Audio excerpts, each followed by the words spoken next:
ရှေးလွန်လီပြီးသောအခါသမယကတိုင်းတစ်ပါးနဲ့ကူးတန်းရောင်းဝယ်ပြီးအလွန်ကျွယ်ဝတဲ့ကုန်သည်ကြီးတူရှိတဲ့။ဒီနေ့မှာတော့သူဟာအကျွေးစင်းရင်နဲ့သိမ်းစီဖို့မင်းတစည်းနဲ့ခရီးနှင်လာရင်နေရှိန်ပြင်းပြင်းအောင်မှာအလွန်မောဟိုက်လာတာကြောင့်ตาရတဲ့ဥယျာဉ်ကြီးတစ်ခုတည်းကတစ်ပိန်ရိတ်မှနားခိုမိပါလေရော။သူဟာမင်းကုန်းနှီးအိတ်ထဲကပေါင်မုတ်တစ်ဖက်နဲ့စွန်ပလွန်သီးတစ်လုံးကိုထုတ်စားလိုက်တယ်။စားလို့အဝမှာတော့စွန်ပလွန်စဲကိုဘေးကိုဝှေ့ရမ်းပစ်လိုက်မိတာပေါ့။ဒါပေမဲ့အဲ့ဒီအချိန်မှာပဲမြေကြီးတဲကနေမီးခိုးလုံးကြီးတွေထွက်လာပြီးအရက်အမောင်းအလွန်မြင့်မားတဲ့အီဖရစ်ဘီလူကြီးကောင်ဘွားကနေပေါ်လာပါတော့တယ်။ဘီလူကြီးကလက်ထဲမှာတန်လျက်ကိုကြစ်ကြစ်ပါအောင်စုပ်ခိုင်ထားပြီးထားစမ်းမင်းငါသားကိုတတ်ခဲ့တယ်လို့မျိုးမင်းကိုလည်းငါကခုပြန်တတ်ရမယ်လို့မိုးထစ်ချုံတန်ကြီးနဲ့ဟင်းဟောက်လိုက်တယ်။ကုန်းထိပ်ကြီးမှာတုံတုံရင်ရင်နဲ့ကျွန်ုပ်ကအသင်ဘီလူရဲ့သားကိုဘလို့လွတ်တတ်မီလို့လဲဗျာလို့မေးရှာတာပေါ့။ဘီလူကြီးကမျက်လုံးထဲကမီးဖွေမတတ်စိုက်ကြည့်ပြီးမင်းအခုနာကစားပြီးဖြစ်လိုက်တဲ့စွန်ပလွန်စေးဟာငါသားရဲ့ရင်ဘက်ကိုတဲတဲ့မှန်သွားတယ်။ကံကြမ္မာအလိုရငါသားလေးဟာအဲ့ဒီနေရာမှာတင်ပွေးချင်းပြီးတေဆုံးသွားခဲ့ပြီလို့ပြန်ဖြေတယ်။ ကုံသည်ကြီးဟာမိမိမရည်ရွယ်ပဲလူမိတဲ့အမားအတွက်ဖယားသခင်ကိုတိုင်တီးပြီးခွင့်လွတ်ဖို့အဖန်ဖန်တောင်းပန်ရှာတယ်။ဒါပေမဲ့ဘလူးကြီးကတော့လုံးဝအရှုတ်မပေးပဲကုံသည်ကြီးကိုမြေပြင်ပေါ်ဆွဲလဲပြီးတန်လှည့်ကိုမြှောက်လိုက်ပါပြီ။အဲ့ဒီအချိန်မှာကုံသည်ကြီးဟာသူ့ရဲ့ကံကြမ္မာကိုတွေးပြီးအလုံးနဲ့နဲ့ကြပြားတစ်ပုတ်ကိုရွတ်ဆိုရင်ရှိုက်ကြီးတငင်ငိုကြွေးလေတော့တယ်။လောကမှာနေရဲ့နှမျိုးရှိတယ်။တစ်ရက်ကလင်းလက်ပြီးနောက်တစ်ရက်ကမှောင်မိုက်တယ်။ကောင်းငင်မှာကျဲတွေအများကြီးရှိပေမဲ့နေနဲ့လာတဲ့လက်ချက်ကကိုခံရတတ်တယ်။မင်းဟာကောင်းစားစဉ်ကရေရေးကိုမတွေးခဲ့ဘူး။အခုတော့ကံကြမ္မာရဲ့အလဲကိုမရှောင်နိုင်တော့ဘူးပေါ့။ကုံတဲ့ကြီးရဲ့ကြပြားဆုံးတော့ဘလူးကြီးကစကားတွေအများကြီးပြောမနေနဲ့မင်းတေးရမှာပဲလို့ထပ်ပြောတယ်။ကုံတဲ့ကြီးဟာနောက်ဆုံးအနေနဲ့သူ့မှာပေးစရာအကျွေးတွေကြမ်းရှင်းမဲ့သားမယားတွေကိုအတွက်စီစဉ်စရာရှိတာကြောင့်တစ်နှစ်တိတိအချိန်ပေးဖို့နောက်တစ်နှစ်ပြည့်ရင်အခုနေရာကိုအသက်အတီခံဖို့ပြန်လာပါမယ်လို့ဖယားသခင်ကိုတိုင်တီးပြီးဂတိသစ္စာပြုလိုက်တယ်။ဘလူးကြီးလည်းကုံတဲ့ကြီးရဲ့ဂတိသစ္စာကိုယုံကြည်ပြီးတစ်နှစ်တာအချိန်ပေးကလွတ်ပေးလိုက်ပါတော့တယ်။ကုံတဲ့ကြီးဟာ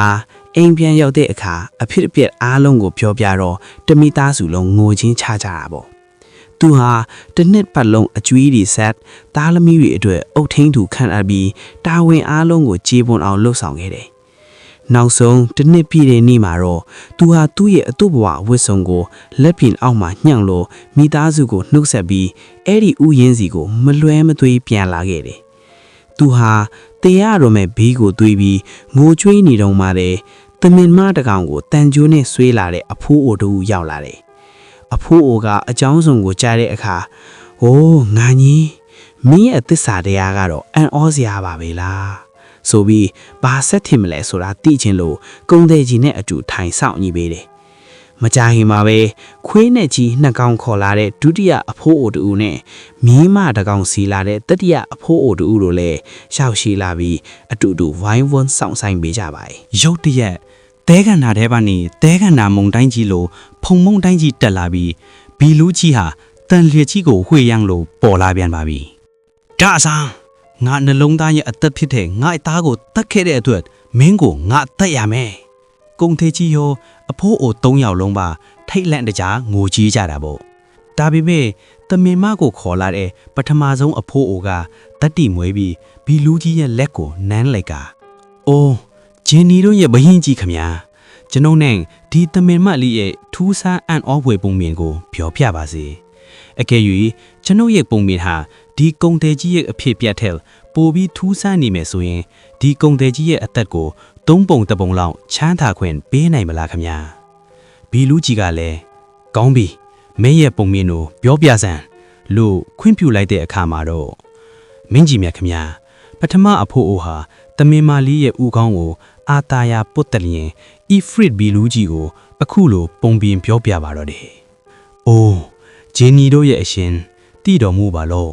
ဒီသမင်မာလေးဟာတကယ်တော့ကျွန်ုပ်ရဲ့ဝင်းတွင်းပါဇနီးတဲ့အရင်ခောက်ဖြစ်ပါတယ်ဗျာ။ကျွန်ုပ်တို့အတူနေလာခဲ့တာနှစ်ပေါင်း30ကျော်ခဲ့ပေမဲ့သားသမီးယရနာမထုံးကားခဲ့ပါဘူး။ဒါကြောင့်ကျွန်ုပ်ဟာကျွန်ုပ်ရဲ့ဂျုံမင်းကလေးတဦးနဲ့နောက်ထပ်သားတစ်ယောက်ရခဲ့ပါတယ်။ဒါကိုကျွန်ုပ်ရဲ့ဇနီးတွေကအလွန်မနာလိုဖြစ်ခဲ့တာပေါ့။သူဟာငယ်စဉ်ကတည်းကမော်ပညာကိုတက်မြုပ်ထားသူဖြစ်ကြောင်းကျွန်ုပ်မသိခဲ့ပါဘူး။ဒီနေ့မှာကျွန်ုပ်ခရီးဝေးသွားနေတော့သူ့ရဲ့မော်တက်ကိုတုံးပြီးကျွန်ုပ်ရဲ့သားလေးကိုနွားလာဥတ္တဖဖြစ်ပြောင်းလဲပစ်လိုက်ပါတယ်။သားလေးရဲ့မိခင်ဖြစ်တဲ့ကျွန်ုပ်မိန်းကလေးကိုတော့နွားမကြီးတစ်ကောင်အဖြစ်ဖန်တီးလိုက်ပါတော့တယ်။ကျွန်ုပ်ခရီးပြဲရောက်တဲ့အခါမင်းရဲ့သားနဲ့သူ့အမေဟာထွက်ပြေးသွားကြပြီလို့လိမ့်ပြောခဲ့ပါတယ်။တနစ်လောက်ကြာတော့ရဇစ်ပူဇော်ပွဲကျင်းပတဲ့အခါမှာကျွန်ုပ်ဟာနွားတစ်ကောင်တတ်ဖို့ပြင်ပါတယ်။အဲ့ဒီအခါကျွန်ုပ်ရဲ့ဇနီးကဟိုနွားမကြီးကိုတတ်ပါလို့ညွှန်ပြခဲ့တယ်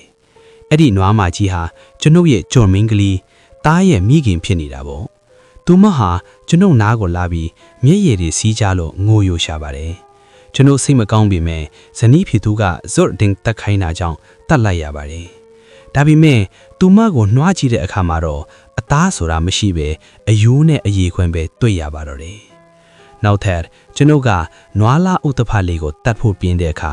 အဲ့ဒီနွားလေးကကျွန်ုပ်ရဲ့ခြေထောက်ကိုဖတ်ပြီးလူလိုပဲအသေးအံငိုကြွေးနေပါတော့တယ်။ကျွန်ုပ်ရင်ထဲမှာတမျိုးကြီးခံစားရတာကြောင့်မတတ်ဖဲချမ်းသာခဲ့ပါတယ်။နောက်ဆုံးတော့နွားချောင်းသားရဲ့သမီးလေးကနေဆင်ဒါဟာကျွန်ုပ်ရဲ့သားလေးဖြစ်နေမှန်းသိလိုက်ရပါတော့တယ်။အဲ့ဒီမိန်းကလေးဟာမော့တတ်နေပဲကျွန်ုပ်ရဲ့သားကိုလူပြန်ဖြစ်အောင်ကူညီပေးက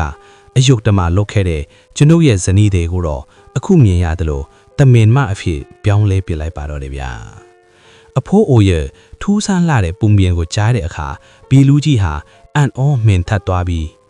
အိုးအဖိုးအိုအတန်ပြောတဲ့ပုံပြင်ဟာတကယ်ပဲထူးဆန်းလာပြီကောင်းပြီ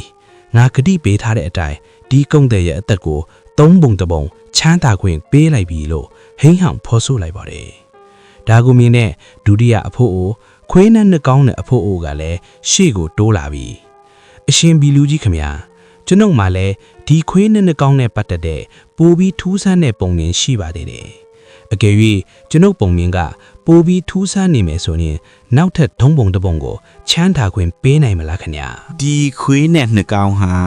တကယ်တော့ကျွန်ုပ်ရဲ့ညီးအရင်တွေပါသူတို့ဟာ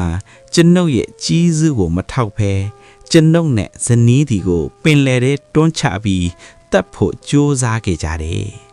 ဒါပေမဲ့ကျွန်ုပ်ဇနီးဟာနတ်သမီးတစ်ပါးဖြစ်နေတာကြောင့်ကျွန်ုပ်ကိုကဲတင်ခဲ့ပြီးရုံမာတဲ့ညီနှစ်ယောက်ကိုတော့အခုလိုခွေးနဲ့ကြီးတဲ့အဖြစ်ပြောင်းလဲပစ်ခဲ့တာပါပဲဘီလူကြီးဟာဒီပုံငင်ကိုလည်းအလွန်သဘောကျသွားပြီးကုံတယ်ကြီးရဲ့အသက်ကိုနောက်ထပ်3ပုံတစ်ပုံထပ်မံချမ်းသာခွင့်ပြီးလိုက်ပြန်ပါတယ်အခုဆိုရင်ကုံတယ်ကြီးရဲ့အသက်ဟာတပုံပဲကျန်ပါတော့တယ်